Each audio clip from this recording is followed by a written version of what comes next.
உன் வீட்டு மாடியில் எனக்கு சொந்தமான ஒரு பொருள் இருக்கு.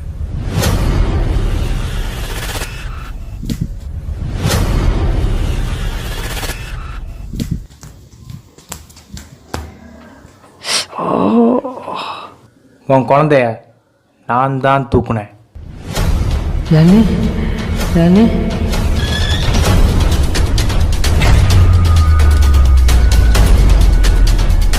இவனுக்கு எப்படி அமைதியாரு? என்ன டாடி ஆச்சு? ஒன்றும் இல்லை, வா போலாம். பிரச்சனை வரும்னு தெரிஞ்சு அதை எதிர்த்து போராடுறது ஒரு விதம், அதே பிரச்சனையிலேருந்து விலகி நிற்கிறது ஒரு விதம். இதில் எதை நம்ம கையில் எடுக்கிறதுன்னு நாம தான் முடிவு பண்ணணும்.